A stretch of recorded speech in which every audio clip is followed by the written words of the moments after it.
Good evening, and thank you to our host, Vahid, and to all the speakers and comedians here tonight, and all of you out there in Zoom lands, from Ethics and Tech first-timers to some of you I see who are returning once again. It's always good to have you back with us. This evening, I'm going to talk about what could have been and what could still be. And, I wrote an article today. It was published in the Asia Times about, how it was unnecessary to drop the atomic bombs. A little bit what you heard the Reverend just speak of, and you'll hear Janet speak more about it later, I think. So I'm going to talk more about other things tonight, mostly. So historians do continue to debate why the United States waged the only nuclear war in history against an utterly defeated nation that was making significant efforts to surrender. But of course, it fell short of US demands for unconditional capitulation. That demand we know was later proven to be a pretense, as Douglas MacArthur, the supreme Allied commander, allowed Emperor Hirohito to remain on the chrysanthemum throne even after Japan's surrender. So much for unconditional surrender. You may already know that 7 of the 8 five-star generals in the United States and admirals, as Reverend said, including future President Dwight Eisenhower, all opposed the bombings. And if you didn't know, you'll hear more about that from at least one of their speakers tonight as well. You probably also know that atomic apologists claim that the nuclear war saved 1 million lives, both American and Japanese, they say, and what would have been a bloody invasion of Japan, whose people were taught from our school days would fight to the last man, woman, and child in defense of their homeland and their divine emperor. However, it's highly unlikely that an invasion of Japan would have been necessary at all. If there's one thing the Japanese feared more than an occupation by US capitalists, it was an occupation by Soviet communists. Once the Soviet Union declared war on Japan, which it did the day before Nagasaki, it was, as President Harry Truman said, and excuse me for the slur, but it was his words, not mine, "Finny Japs." Well, speaking of the Soviet Union, the US military, political, and scientific leaders, from Secretary of War Henry Stimson to Albert Einstein to many others, believed that the real purpose of the atomic bombings was to send a message to Moscow about who would be the undisputed master of the world in the post-war era. Of course, the Russians had different ideas. Although they didn't start the nuclear arms race, within 4 years, they were building and testing their own atomic bombs, and the rest, as they say, is history. Let's talk some more about history. Maybe history as it could have been. No, I'm not going to imagine that nuclear weapons were never invented, for our species will find the most horrific uses from the most wondrous technologies, because that's just how we roll. It's our nature, which is at once curious, intelligent, and cruel and suicidal. We may or may not have what it takes to make it through this century, let alone into the next phase of human evolution. I suspect that I'm not alone in imagining that some intergalactic confederation or something of the sort is out there deep in space somewhere issuing travel advisories about this little watery rock dominated by a strange species of talking apes. Roll up your windows and lock your doors when you fly by Earth. It's a dangerous neighborhood. I want you to imagine instead that things progress pretty much the way they did for the first decade or so of the Cold War. Now imagine this.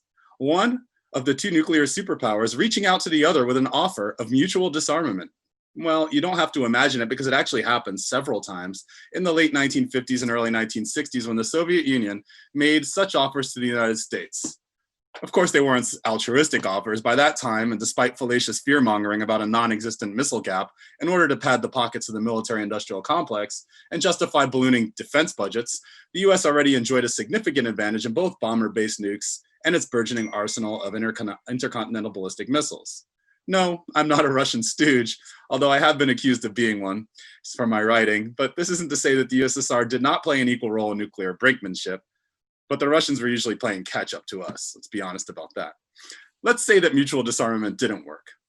Now let's imagine that instead of tearing up the nuclear non-proliferation treaties, like the United States has been unilaterally doing at an alarming rate during the Trump administration, imagine it had worked to strengthen and expand them instead. I mean, if imperialist hawks like Richard Nixon and Ronald Reagan could sit down with their Soviet counterparts and hammer out historic deals like SALT, START, the INF and ABM treaties, surely someone so accommodating of Russia as Donald Trump could do it too. Instead, Trump wonders aloud why he can't wage nuclear war while threatening to do so against multiple nations. And again, he's not the first president to do this. I think they all pretty much have. It's not too late, although I wouldn't hold my breath, for a potential Biden administration to renounce, for example, the first strike nuclear doctrine that has been the core of America's deterrence strategy for more than half a century. But I doubt that's going to happen.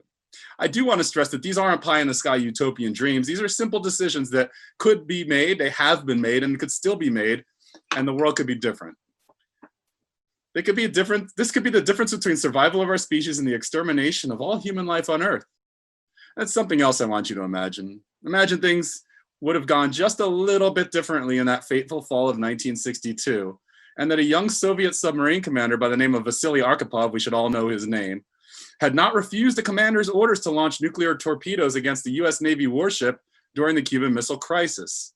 Many of you watching this who were alive then would have been killed, and many of us would have never been born. Now, humanity had dodged an existential bullet in 1962, but we did not learn our lesson, as subsequent disarmament overtures were rejected and the superpowers embarked on a period of massive nuclear arsenal expansion until there were more than 10,000 nukes in the world, more than enough to destroy it many times over, while numerous other countries developed their own nuclear weapons. And 62 wasn't the only close call. There were many such incidents throughout and after the Cold War. I'll never forget the fall of 1983, when we came close to World War III again, and it was when that horrific nuclear war film The Day After came out. I was 9 years old, and it instilled in me an eternal fear and loathing of nuclear weapons to this day.